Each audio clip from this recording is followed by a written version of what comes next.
Hi there, and welcome to Let's Talk Farm to Fork, the PostHarvest podcast that interviews people of interest across the food supply chain. Today on our show, I'm joined by Letitia Walker from Kitche, who I'll be talking to about how their food waste app is not only helping consumers reduce the amount of food they waste each year, but also helping them save large amounts on their annual grocery bills. So with no further delays, let's get started. Hi Letitia, thanks for joining me on the podcast today. How are you? Hey Mitch, thanks so much for inviting me. I'm great, currently nursing my morning coffee, which is always a highlight. How are you doing? I'm doing well. It's actually the end of the day here, so I'm kind of ending on a high note with this interview. But before we get into it, I just wanted to give you the opportunity to tell us a little bit about yourself and what you do. And while you're at it, maybe just a fun little fact about yourself that most people don't know. So my name's Letitia, but people call me Tish, and I'm from England, Bristol, which is where I'm based at the moment. And I work for a household food waste app called Kitche, which I'm sure we'll talk a lot more about later. And my background's in psychology, particularly behavior change and consumption patterns. And I'm interested in global perspectives, global solutions, and the field of cultural psychology in particular. And a fun fact about me, which I don't think everyone knows, but definitely those most close to me. But I've studied in 5 different universities in 5 different countries, none of which are England. So I'm a bit of a bit of a nomadic nerd. Yeah, wow. That's fantastic. Psychology, that's brilliant because I actually have a question that I wanted to ask you relating to Kitch. But before I get too far ahead of myself, continuing on from you telling us what you do, would you mind telling us about how Kitch first came about and how Kitch is managing to locally fight against food waste in one of the most practical measures? So Kitch was the brainchild of our CEO and co-founder, Alex. Mhm. And he came up with the idea about 5 years ago. And he was walking in a park with his friends.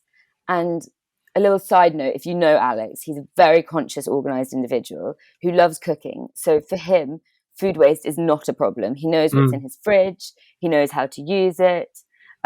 He claims he's virtually zero waste, and I very much mm, trust him. yeah. And he was walking with some friends, and they were complaining about how much money they wasted on food. Alex, who works in tech, he's currently working at Google as well as Kitch, was like, there must be a technological solution for this. There must be an app. And he looked into it, and there really wasn't anything out there. And I think the more Alex started to research it, the more it became his mission. And that's where Kitch was born. Mm, And what Kitch is a free home food waste app. We're currently only based in the UK, but we're thinking of expanding in US and Australia would definitely be our first locations because of oh, language. great. And at its very core, it's designed to target long-term behavior change. So we're looking to change food waste behavior in the household. And Kitch works by providing our users with tools and resources to help them simply buy what they eat and eat what they buy. For instance, if you're a Kitch user, you go to the supermarket, you can import all the food you bought by just scanning a receipt. And once the food is imported, Kitch categorizes, sets reminders for each product. So, for instance, if you import a meat product, we'll say 3 days, you'll get a reminder saying you've got meat in the fridge, you've got chicken, use it up. Mm, Or a cupboard product, after a month, we'll say you've got nuts in your cupboard. And then we also offer some additional features to help you solve the problem. So you can select different products and filter recipes. So you have a tomato and an onion and a cucumber, and you can find recipes with those 3 products in. And we offer tips, and every week we give our users a report about how much food they've wasted, the associated costs. And currently we're working on including emission data, how much water you've saved. mm. So that's the main core of the app, and that's how it works. And recently we've just been working with a grant funded project to gamify the app. So you now win bronze, silver, or gold spoons for positive food waste behavior. So yeah, that's Kitch in a nutshell. I love that. When you were saying tips, are you referring to like storage tips? Like what is that? Yeah, so we've got Kitche tips, which is like a whole tab section of the app. And it's like all sorts of things. It can be quite food waste based. So storage tips, how to use up your milk, what to do with peels, or it can also be a bit broader. So, why eat organically, what's in season this month. But yeah, just to promote sustainable food consumption. And Mm. also, yeah, if people do have a certain food in their fridge, just to help them know what to do with it. And we change the tips each week. We have a tip of the week each week to keep people involved and excited. Yeah, wow. That's brilliant. So, is there a psychological factor or factors at play when it comes to users adopting technology, specifically Kitch in this case, in an effort to reduce their food waste contributions? This is the question. This is the one that I was wanting to ask. um, yeah, I mean, so many factors that are coming into play. I think one of the most important things to remember with an app is how many apps there are out there. So I Mm, think there, in a study in the beginning of this year, there was just shy of 9 million apps in the world globally. wow. So I think it's probably more by now. And they're all out there competing for your attention.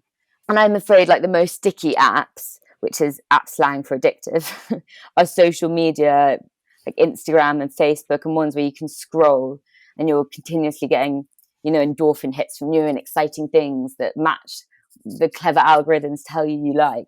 So it's definitely a challenge to keep our users engaged Mm, when that's who we're competing against, yeah. which is why we've introduced features like tip of the week and gamification.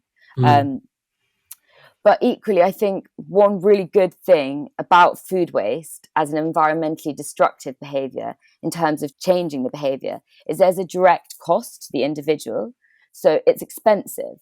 Whereas a lot of like these environmentally bad behaviors, like eating meat, the cost is very hidden for the consumer. It's more societal or larger environmental cost. But we can actually, pinpoint this. You're wasting money, and that's a lot easier to change behavior from there because our users can directly reap benefits from saving money. And I think this also means that our audience is not just green warriors, but also lower income families or financially savvy people, um, which is really, really helpful. So yeah, they're two kind of different like psychological challenges that we had to overcome when creating that. yeah, no, that's genius. So, wanting to develop an app that can help users track their purchases is one thing, but developing an app that can provide recipes from listed home ingredients is a whole other beast. So, I guess my question is why do it? Why go above and beyond with your food waste solution when showing users how wasting food is hurting their pockets could surely be enough, you know? Yeah, I mean, it's definitely one thing highlighting the problem. And I think it's very important in changing intentions and belief about food waste because I think people actually don't know that they're doing it. Mm, Um, but I think, and as I mentioned earlier, behavior change is like our core mission. And unless people know how to respond and act and the solution, I don't think we are going to change behavior. And in fact, I think without presenting a solution, so in our case, this is the recipes, the hacks, we have a shopping list function. People will actually develop cognitive dissonance and respond by retreating and avoiding the problem. And we could actually like exasperate the issue. So I think, as I mentioned earlier, we need both elements for behavior change, and highlighting the problem would not be enough. yeah. And we have to give the solution as well. Yeah, definitely. It sounds like a bit of a carrot and the stick type scenario. Totally. And yeah, I mean, within the app, we used to just give sticks to our users, being like, Yeah. you've wasted this much food. But we're Yeah. trying to give carrots as well. Mm. So you waste this much food, but you're also doing well. No, that's great. No, I love that. So, what's something people seem to misunderstand about Kitch when it comes to users playing a more practical role in food waste prevention? So I mean, I think one misunderstanding or false expectation is that you expect that you'll download Kitch and boom, you're a zero waste Mm, guru. yeah. And it's kind of the same when you join the gym and you're like, dang, where's my abs? I actually have to go. Um, so yeah, I mean, our users actually need to engage, and they Mm, need to like actively interact to see positive results. and it takes time to get to zero waste. It takes time to change food waste habits. It takes time to change any habits. But I mean, we're definitely making it a lot easier than if they were going at it alone. I think that's something I almost want to give people a disclaimer, like, you're not just going to download it, but please come back. Yeah, definitely, definitely. So, what do you think is the biggest challenge Kitch must overcome in order to truly make an identifiable impact on not just the food industry, but also the nation's food security right now? So yeah, I think our biggest obstacle is actually making a business that's driven by impact and not money, Mm, which like goes against the grain of like our current capitalist system, and it is actually such a challenge. And we're trying to develop a free app, and we're never going to charge our users, which means we have to rely on councils and supermarkets to jump on board and work with us and, mm, support our mission so that we can keep improving and expanding. And yeah, this is a challenging for any startup, but I think a sustainable startup is particularly difficult. And in terms of food security, I mean, Kitch is targeting local food waste, but I really think the relationship between food waste and food security greatly transcends national boundaries. And, mm. we need local solutions like Kitch for sure, but on a global scale to have a real tangible impact on food security and food redistribution. Yeah, I couldn't agree more.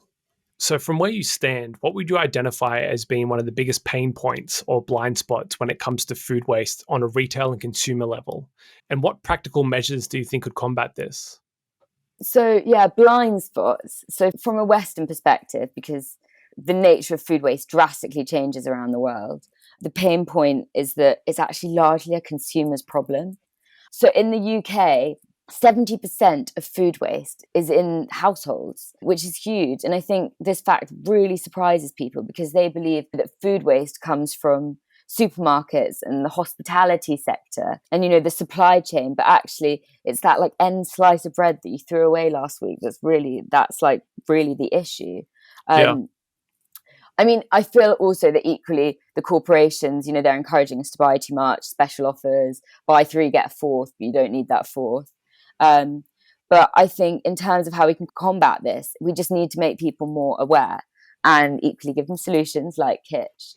But yeah, appeal to like the individuals, the household, and, empower people to feel that an individual change in the food waste can have an impact on a collective level. So yeah, this is one of the biggest pain points, but it's also quite, it can really inspire people because it is the individuals. Yeah. So it's a pain point, but it's also a benefit of the nature of the issue. Yeah, absolutely. So, has the COVID pandemic, for better or worse, seen any unique shopping behaviors from users? Yeah, I mean, I don't know what it was like in Australia, but there were some crazy shopping behaviours here in the UK. Oh, yeah, definitely. Definitely. as if as if we were entering apocalypse. Yeah. In relation to food waste, so I'm actually going to pull some statistics from RAP, which they're our friends and they're the government body who do a lot of research about food waste in the UK, and Mm, they did a lot of surveys during the COVID pandemic, and they found that food waste in the first lockdown fell by 40%, which wow. was huge. And this was mainly due to like batch cooking and freezing, eating leftovers. And it remained lower than pre-pandemic levels throughout the first half of 2020. But a recent report that came out said that food waste in the UK is actually back to the same levels as before the pandemic. I mean, what this really showed was that the reason people waste food is because they're actually really busy and they have other things to think about. Whereas when they're in the house, they had to shop less. They had Mm, time to, put into food. They probably also had less disposable income. So they weren't just buying food for the sake of it. But yeah, I mean, yeah, I think it was real interesting. I mean, COVID pandemic was like a great experiment for a lot of things, wasn't it? And particularly yeah. why we're wasting food. But in terms of our users, they've massively grown during the pandemic, but we actually only released Kitch on iOS last August. Maybe it was the year before. Yeah, 2019. So during COVID. So it's always difficult to pinpoint the exact impact of the pandemic and our launch. But yeah, our users have like increased consistently throughout this period. Mm. It's funny because Here in Australia, we've had multiple lockdowns at this point. We're still currently in a lockdown where we're about to make our way out of it, but it's been a very long journey. And uh, exactly what you're saying. I feel like there's been like two different sides to this where people, like you're saying, have been like bulk cooking meals and preparing meals and just making use of what's in the house. And then other people have been using food delivery services like crazy. And there's been like this balancing act, and I have to put my hand up and say that I'm kind of caught in the middle of this where it's like I've been like preparing meals, I've been getting very experimental in the kitchen and whipping up some fantastic meals, and then there's those days where I'm just completely burnt out and I'm relying on the food delivery services. But there seems to be no real middle ground. It's like people are either ordering in all the time or they're preparing what they have in the house. So it's been a very interesting like 2-year stretch down here in Sydney. Yeah, I mean, our choices and freedom have just been stripped from us, and yeah, in terms of what we can do with food, which I think has actually been quite good. Oh, totally. I personally hope that I can hold on to some of the routines and habits that I've developed in this time.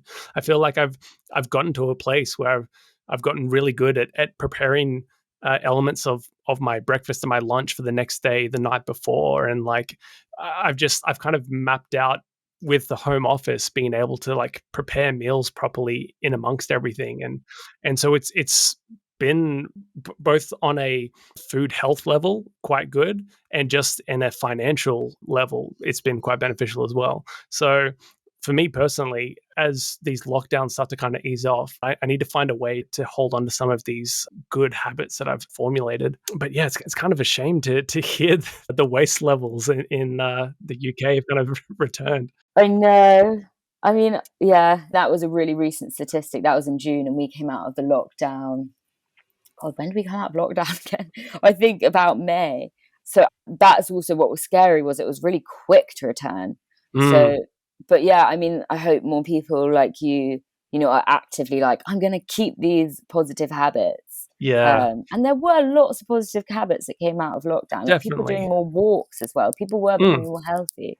no, Um, so definitely. yeah, I mean, it is a bit sad, I mean, but I think there's a bit of a pendulum swing situation where the lockdown is obviously it's been around for a decent amount of time, but it was a very extreme situation for a majority of people. So I find kind of coming out the other side of that, I think people are like, "Oh my gosh, I want to go to my favorite restaurant or whatever and catch up with all my friends." And so I think there's this like pendulum swing in the other direction, at least initially, of like I want to do all the things that I haven't been able to do for so long, and I'm hoping because that will no doubt happen, but I'm hoping on the back end that we can kind of meet in the middle somewhere. But who knows? We'll see where that goes. yeah, I mean, I hope your easing of lockdown. Oh, you must be excited. Oh, everyone here is itching at the hill. So everyone's going to go crazy, at least for the next few months, no doubt, especially over the Christmas break. Oh yeah, because your Christmas is hot. Yeah. Oh, yeah, exactly. So we have a hot summery Christmas. So number one, everyone needs to get outdoors and get to the beach and what have you. Yeah. And then we just have not had any kind of social life and social life around eating and dining with other people. So Mm. like I said, I think there will be that extreme in the other direction, and then hopefully a bit of a recorrection in the new year. But we will see. Yeah, I mean, hopefully that's what will happen in the UK. And also we might go into another lockdown. So woo. Exciting, exciting. So, all that to be said, is there a particular group or innovation within the industry that you're excitedly keeping a watchful eye on? Um, well, I mean, what PostHarvest does sounds really cool. Oh, um, thank you. but yeah, I mean, I think my interest kind of lies in these far-fetched like tech solutions. Mm, One that I'm particularly excited about seeing how it comes along is the cellular agriculture, which isn't food waste in particular, but it's food sustainability. So you know, the cultured lab grown meat, and you know that would be so exciting to find an alternative to intensive farming. yeah. But obviously, this is still at very early stages, and you know they've got huge challenges in terms of cost reduction. I can't remember. Mhm. I was reading how much like the first bit of like chicken nugget cost to develop, and it was like billions or something. Yeah, wow. But yeah, I mean, it's not directly linked to food waste, but it would also reduce the associated costs of like water, land, and emissions of throwing away meat. So, I think this is like a really exciting direction of food sustainability. In terms of food waste, yeah, I mean, I hope that stuff like Kitche can really take off and we can just find simple solutions, because it is just subtle changes in behavior that need to happen. I don't think we need so much these like radical changes. I think maybe in other parts of the world, the food waste would be better solved with some, just even better roads to get food across the country. Yeah. So yeah, simple solutions, but also the very cool futuristic innovations are also very exciting. But there's so much great stuff going on in this space. And as you know, food is the crux of society. So there's always going to be some. I mean, I really hope that food is obviously largely the problem for our environmental crisis, but also is very much going to be involved in the solution. Yeah, no, that's great.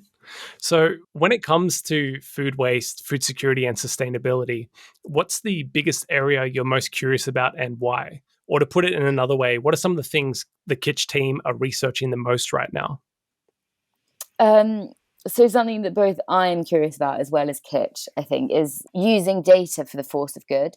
So we collect quite a lot of data in our app, and embracing the way that we can use this data, and AI can help us live better.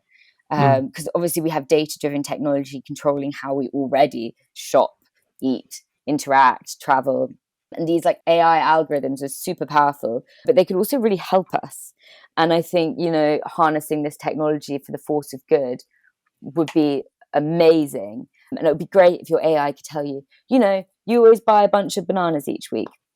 So instead of throwing them away, we're just going to add 2 to your shopping list rather than a bunch, and advise you, to buy a small carton of milk every week because, we know how much you consume. Or even as far as like meal planning, on Wednesday, we know you're going to want to eat pasta because you work out on Wednesday evening. And just making it really simple for people would be really great. And then we don't give people, I mean, obviously people should always have the decision of what they eat, but we can advise it a lot better than we're doing right now. And yeah. So I think that's something that Kitche really wants to start looking into, developing a bit more like clever and like personalized tech within the app. Using our data, which would be really exciting. Yeah, that's cool. I feel like I could really use that kind of input in my regular shopping. Oh, that's cool. That's exciting. So, unfortunately, Letitia, we are coming to a close. But before we do, I just want to ask you, what is the number one takeaway you really want listeners to absorb from this episode? Food is precious, and it belongs in our bellies and not our bins. And yeah, I mean, I think if you can just make a small change, then food waste is a really good place to start, because you can have an impact and you don't have to be perfect, zero waste. I mean, I even throw food away sometimes, but being conscious can really help. And if you're in the UK, download Kitche, but if you're elsewhere, I'm sure there's some great local organisations that can help you, teach you, give you resources, tips, hacks. And yeah, food waste is just a crazy thing we do. It's so unnecessary. We don't really have to change the way we actually consume. We just have to make a very small conscious decision. Just, to buy what you eat and eat what you buy. Food is precious. I love it. Well, that's all for today's episode of Let's Talk Farm to Fork. Thanks for listening, and thank you, Letitia, for joining me. Thank you, Mitch. It's been a pleasure. If you'd like to know more about Letitia and Kitche, check out the link in the description of this episode. Make sure to subscribe to the podcast so you never miss an episode, and don't forget to leave a review and share with your friends. Until next time, you've been listening to Let's Talk Farm to Fork, a post-harvest podcast.